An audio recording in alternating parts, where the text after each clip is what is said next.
Greetings everyone, and welcome to Anime Night in the Dojo. Today's featured show, My Hero Academia, the final season.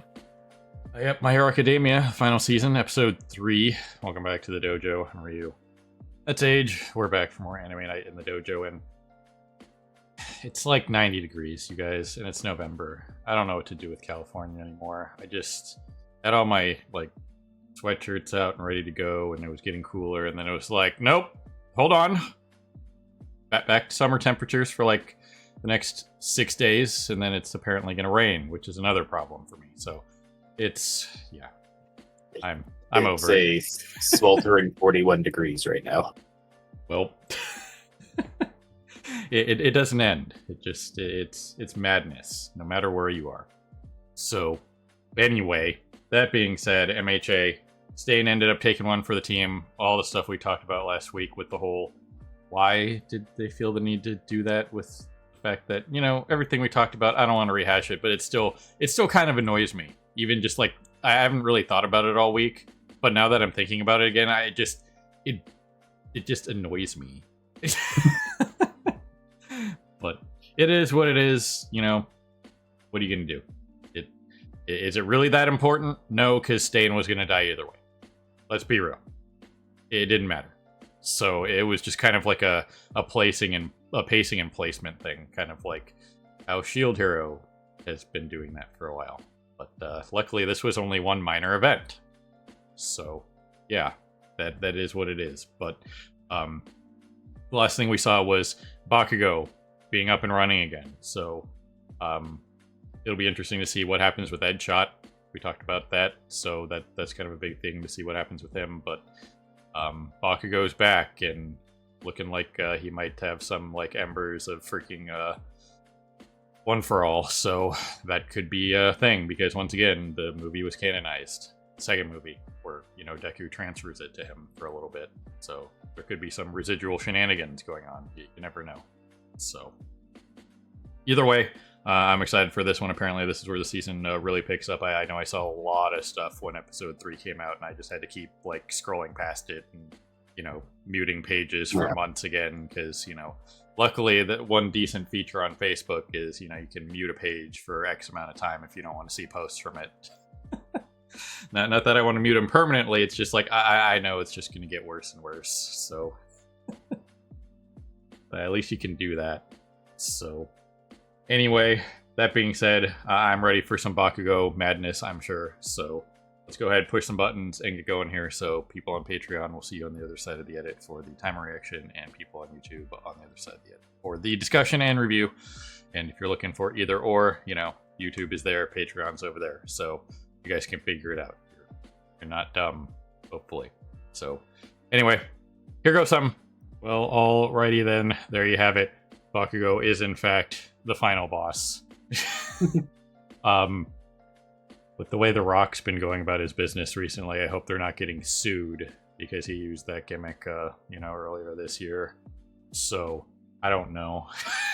But, you know how people are just going around suing each other constantly these days, so you never know. Somebody might get sued over a phrase or some nonsense. Who the hell knows? You never know anymore, especially with what, happened to me with that random company from Japan coming after me because, I'm totally rebroadcasting all these episodes to millions of people and costing them money. So, you just never know with that crap, but I digress. Either way, solid episode for the setup of what is going to be these two big major fights. They mentioned a little bit of the cleanup stuff going on. Obviously, the super extras are having some problem with some guy in the...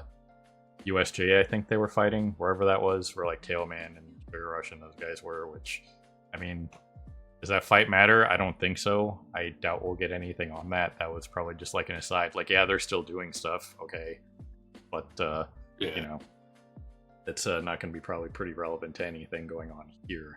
So, as it stands, we got to actually see Midoriya use Gear Shift on something else, which was the original use of the second wielder's quirk. Yeah. So the whole thing was he could use it to I think in since we got the flashback to a All For One killing him for like the 80th time in the last 2 seasons. We did see in one of those flashbacks where he like, you know, tries to like direct a knife to the back of All For One's head and obviously catches and whatever, but that was like the original intent. But since it was the first quirk added to All For One, or One For All, that it's the one that's evolved the most. You know what I mean? Yeah. So using it for its original intended purpose probably doesn't have the backlash that it has on him. Much. Yeah, or as not as much. Because like we've seen that where, like, for example, Ochako, when she makes other things float, she gets some backlash eventually if she overexerts herself, but the backlash she receives is massively multiplied if she tries to make herself float. Yeah. So generally speaking, those kinds of things, when they're used on the caster, they have a bigger difference. Because as we saw, like you said with Ochako, her first big thing was like preventing that plane from crashing, and that kind of took her out. But now, even with all the twices and stuff like that, she was able to pull that off. So obviously, she was still pretty out of it, and you know, Himiko had to save her. But still, if she had to float that many versions of herself, she'd probably be in trouble. But Yeah. anyway, gotta love the just inaudible communication. You know what I mean? Voiceless communication here. They knew exactly what to do without saying a word. And that kind of communication is always impressive and makes things more efficient because you're not being held back by waiting for, you know, vocal input and then vocal reception, and then you know what I mean? It's kind of like when Whis is like trying to explain Ultra Instinct in Dragon Ball Super. It's just like, if you think, you're screwing yourself over. You know what I mean? Yeah. And in these cases, if you speak, you're screwing yourself over. Yeah, and once again, we've already established throughout the entire series that Bakugo is a tactical genius. Like, when it comes to moment-to-moment decisions in combat, he doesn't need to think about it. He's already like 12 steps ahead. Yep. So it's nice to kind of like put that more into perspective again, that kind of thing. I mean, a lot of this episode was just like random callbacks to like bigger parts in the series, you know, that kind of thing. But let's be real. This is what MHA did. It's just something that I don't know if it was part of the source material, but if it was probably just like a single panel. So it's far less intrusive to the story.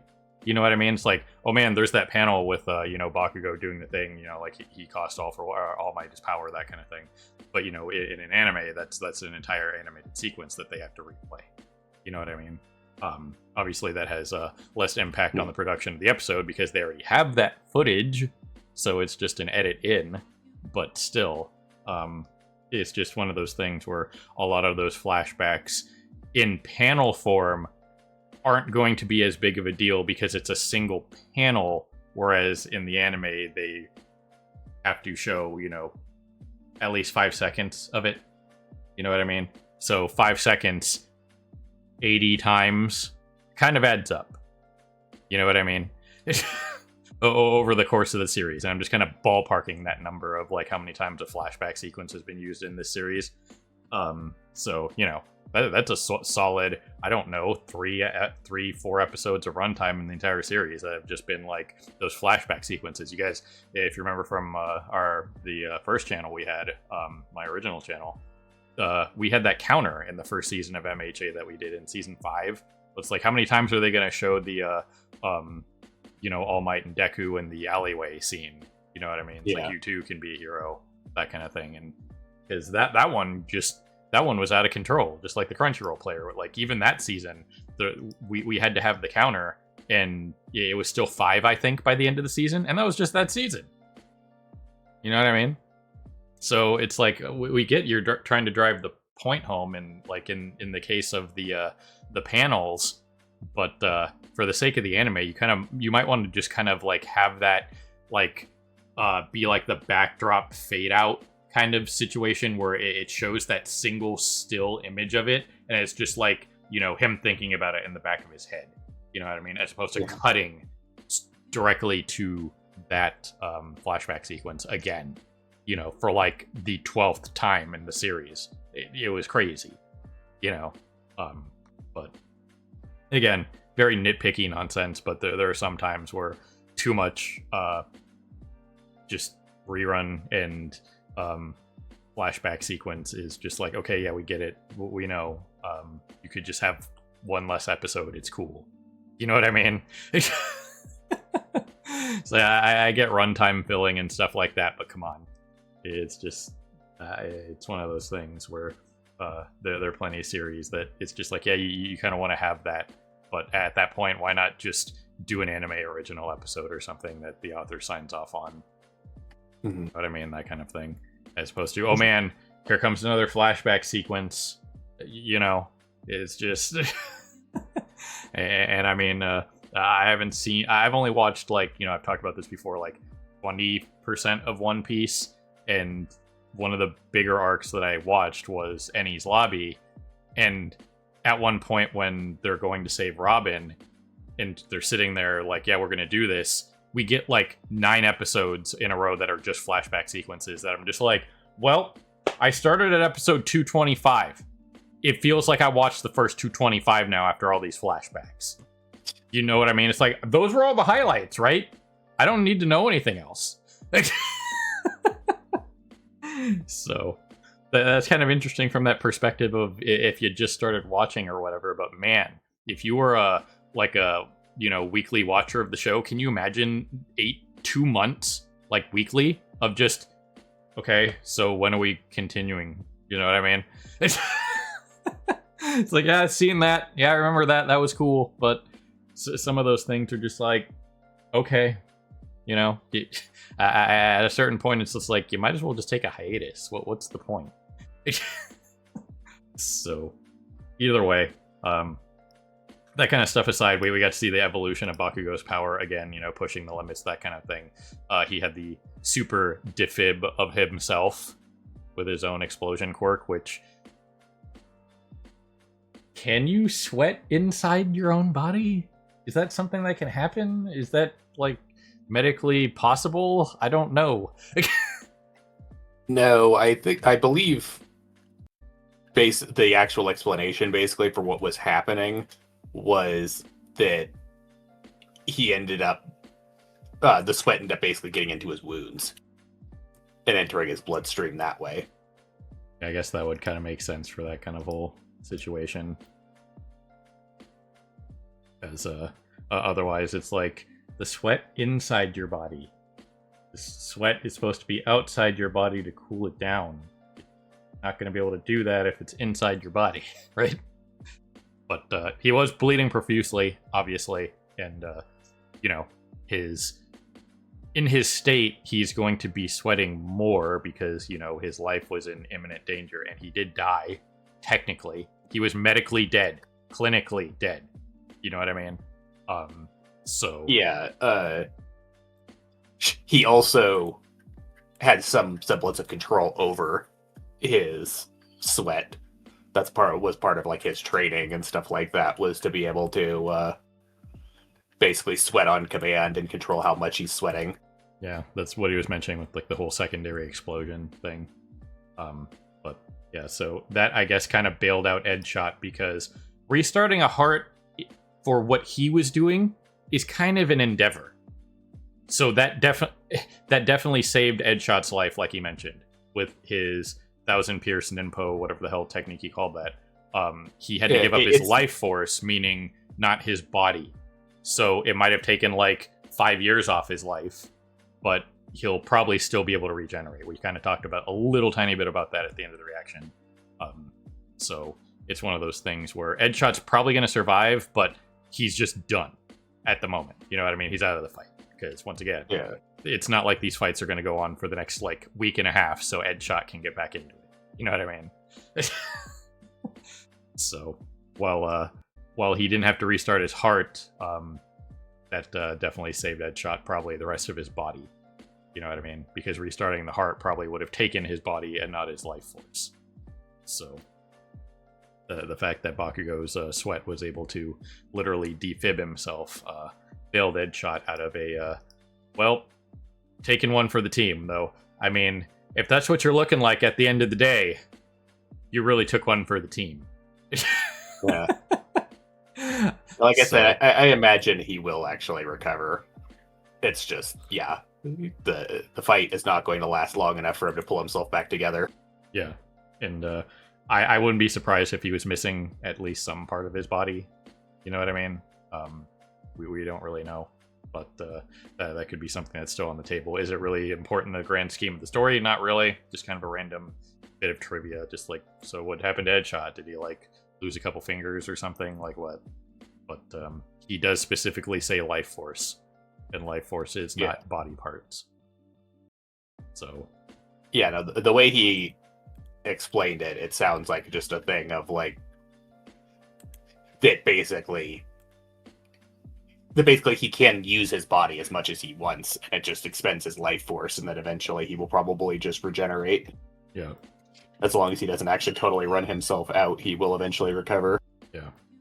So either way, we got the explanation we were looking for that, so that was fine. We got that solid moment between Bakugo and All Might, kind of like passing the torch kind of deal. The hormones are raging. Where we're at. I mean, he's in full, like, 13-year-old mode. At this point. And everything. Yeah, pretty much. So that's kind of unsurprising the way he's acting at this point. Bakugo is in fact the final boss. And how about him referring to himself as Kachan Bakugo? There's something. Well, we got two things. We got that and the fact that All Might got to say Great Explosion Murder God Dynamite. Yeah. So with that, there's another character checked off the list of people who've said his full hero name. Yeah, we even got the freaking the police were saying it too. Yeah. just super nonchalant. Nothing's gonna beat the first one in the hospital with freaking Genus saying it. Nothing's gonna beat that one. But I mean, still, it's just one of those things where at some point he's probably just gonna go by Dynamite. You know what I mean? It'll just be one of those. But either way, yes, the final boss. Hopefully, The Rock is not suing them. Yeah, we got a bunch of the updates from the other places. As you can see here, Agakure had to put some more clothes on. Yeah, Aoyama gave her the coat last time we saw them. Yeah, so they're busy burning down the plants and ruining, the world because they're killing trees. But yeah, her invisibility is still on the fritz. Yep. So we had that. We had those couple updates. We had this guy. Don't know if we'll ever get anything on him. He has kind of a cool design. He kind of looks like a tiny Menos Grande with an umbrella, and he's able to do that. Whatever that is. Is he like pulling a full mojito or something, or what? Yeah, it came off as very mojito. Yeah. And he's reading like the Kakashi book. This guy's got it all. He's got an umbrella, the Kakashi book. He looks like a Menos Grande, and he fights like freaking Mahito from Jujutsu Kaisen. So he's just like an amalgamation of like all kinds of weird like enemies from. And he's got a hat too. Look at that. Yeah, it's if we're making connections, that's the same kind of hat that freaking Mosquito has in Soul Eater. Yeah, look at this. This is like a love letter to anime, and we're probably not going to see this fight at all because of who's involved. The extras are involved. Not even the cool side character, which I guess I should mention that we did watch the most recent MHA movie that came out back in April, at least for the dub. And we were going to do that along with the Overlord movie, which we did do. for a reaction, but I was looking at it and I was like, we just need to watch this. We don't have time for this, just in case it has like any kind of relevance to what was going on here, which it had bare minimum relevance to what's going on here. And it was a fairly mediocre experience. Outside of Bakugo's cool side character line. That saved the movie. In its entirety. Quick synopsis of that movie was, oh look, here's a bunch of quirks that are similar to stuff or inferior to stuff that we already know, and the big three, meaning Bakugo, Todoroki, and Deku, are the ones who take on the final fight again, and everybody else basically does nothing. We've seen that story before. Yeah. So, but that was what it was. But we got one of the best lines in like the entirety of everything, with Bakugo saying, "Get out of here, cool side character." Not even an extra. He finally promoted someone from extra. Yep. So that is probably the biggest compliment Bakugo's ever given, and it wasn't even in the main series. Though, to be fair, he's calling most everybody else by their names now and not extras. And it's you're either a named person that he knows, or you're an extra, generally speaking. Right. So either way, but now we have the rank of cool side character that people can attempt to achieve. Right. So there was that, but either way, it's kind of interesting when you have like these kind of powers where they show it off, like the fact that he's so strong at this point that he can't control it, and it's just pure adrenaline, and he crashed through like 5 buildings right there, and he's still good, and keeping his momentum going faster than All for One is. Yeah, like I said, he was on the verge of kind of figuring out whatever this was when he was fighting Shigaraki, and Ed Shot even brought it up. Like towards the end there, he was even moving faster than Shigaraki was. Yeah. But he was already heavily injured, and then Shigaraki managed to freaking finish him off before he could actually fully get into it. And now here, All for One, being more concerned with the fact that he is running out of time, is giving Bakugo the time to get into it.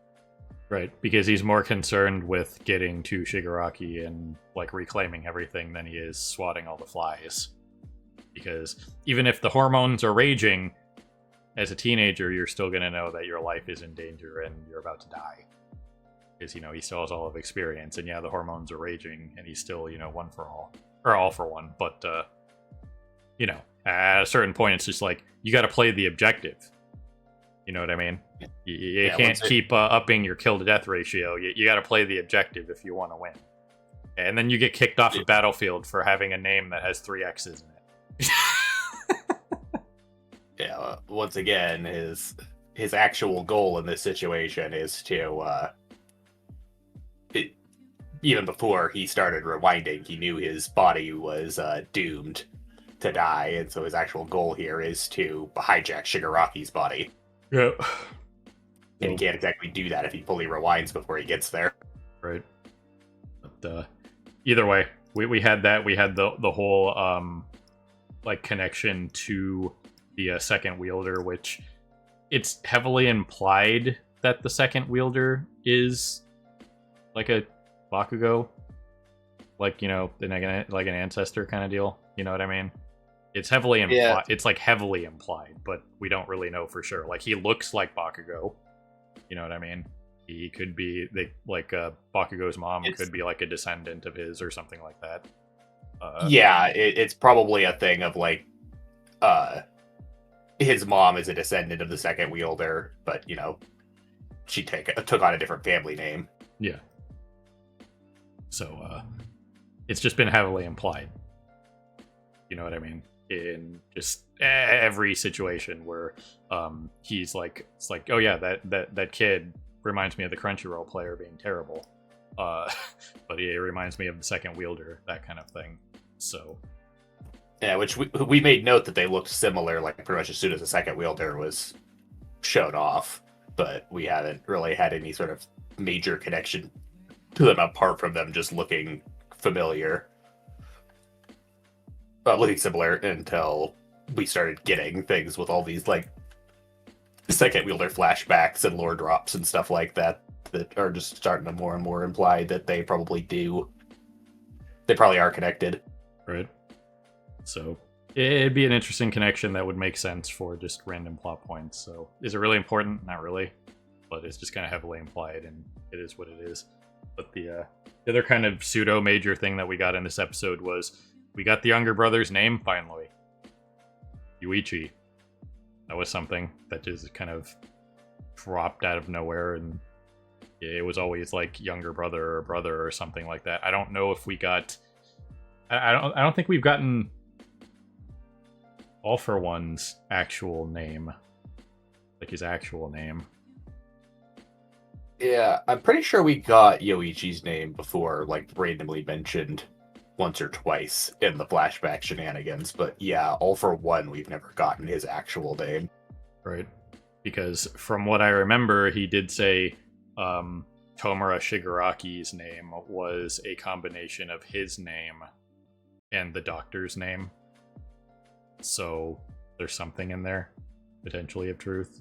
So we'll just have to see what if they kind of reveal that name of his before the end here, which could be important in tying certain things together, kind of like, you know, the whole Bakugo family here. So, you know, we'll just have to see if there's some like weird epiphany that, you know, who knows. But you know, there's always sometimes there's always those like weird familial connections that are just like, oh, he was that guy's ancestor. Well, that makes sense. Sometimes inexplicably Naofumi's entire family is related to royalty. Yeah. The family, I mean, party. Yeah, his party. It's just like, oh, so you're a descendant of royalty too? Okay. Just gonna be over here being the commoner.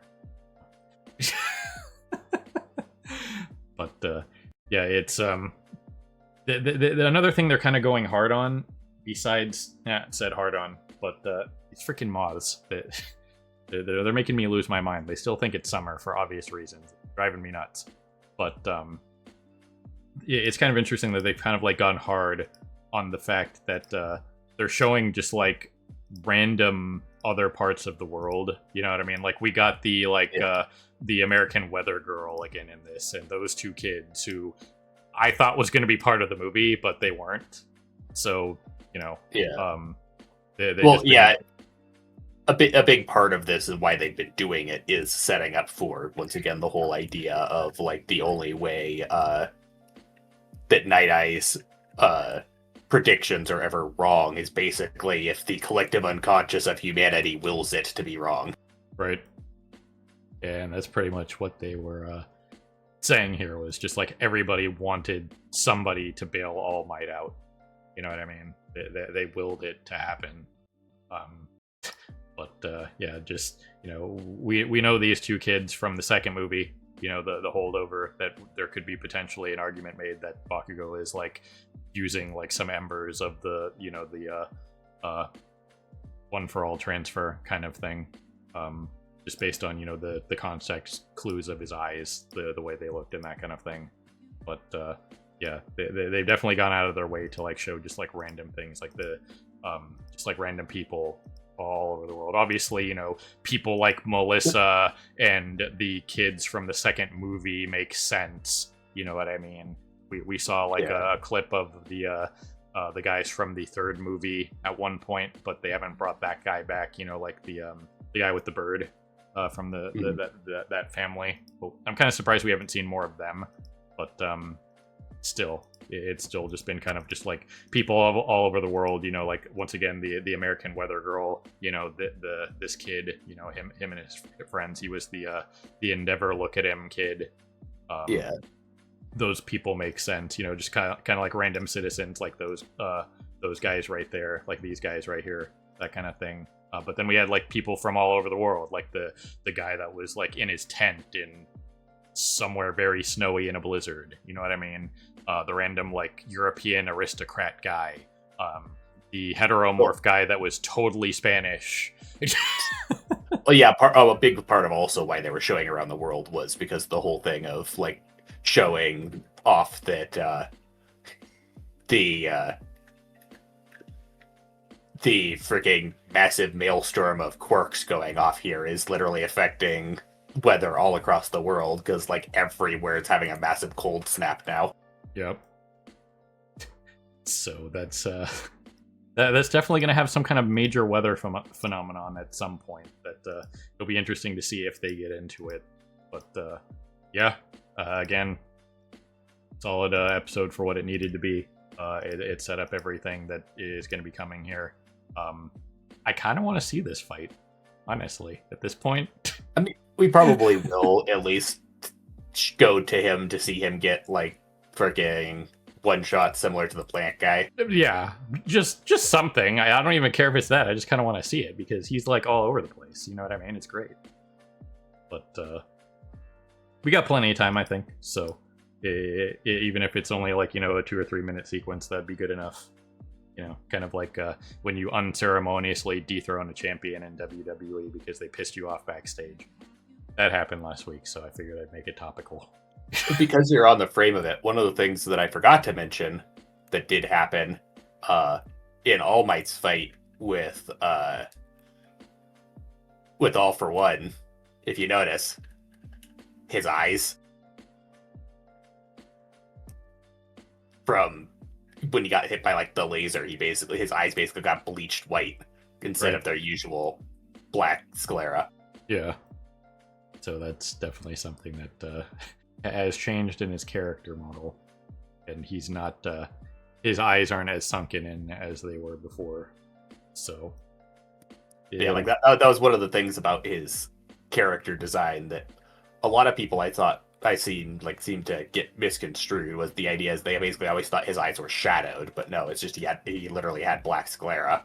Yeah. And then when he danger closed himself with the laser, he literally bleached his eyes white. Yeah. And it's back. So that's just another random little bit of information there. So either way, final boss incoming. It's not The Rock, but it's Bakugo. And considering the next episode is titled Quirk Explosion, wherever Mike is, he's still being the MC. I'm sure we'll get the classic Mike cut-in of explaining, the quirk and that kind of thing, because that's what he does. Except for that one time when Aizawa did it, because he was explaining Mike's quirk, which was funny. That was a great way to do that. Yeah. Which they're still a wild card out here. The two of them and Shigaraki are just inexplicably somewhere and nowhere at the same time. Right. Freaking, it's basically them, Nagant, and potentially Gigantomachia. So once again, Gigantomachia did get bodied by All For One, but freaking Gigantomachia's whole thing is that he's basically an unstoppable force, so him just randomly getting up and getting involved again is totally within character. Right. And you could say Gentle might be doing something, but I think he's kind of busy holding up UA again because Bakugo had to break everything. Well, he almost had it stabilized, and then freaking All For One shot it. Yeah, he did shoot it. Which again, him calling him an old man. I believe I confirmed Gentle is 38 or something. It's on his character sheet. Yeah, he's super old. Just because you have white hair and look old-timey doesn't necessarily mean you're old. He's about as old as all the other UA teachers. Yeah. So, anyway, that's all I got for this week. Solid episode. Looking forward to definitely next week should be a pretty big showcase for Bakugo, obviously. Yeah, I managed to stay away from spoilers. This was the only major thing that was kind of spoiled for me was Bakugo getting up and getting to fight All For One. I know nothing about what's coming, which is great. Yeah, I knew from bits of random epilogue knowledge that Bakugo was going to survive. But yeah, Yeah, I lost it. Well then, ladies and gentlemen, people YouTube beyond, whoever you're watching, as always, we appreciate you stopping by and hanging with us here in the dojo for more Anime Night in the Dojo. And this was My Hero Academia, the final season, episode 3. So have a good morning, evening, afternoon, whatever it is for you. Have a good one. See you next time. Hey everyone, Victoria here. If you enjoyed the video, please consider pushing those like and subscribe buttons. Your support is greatly appreciated. Thanks again for your time, and we hope to see you again in the future.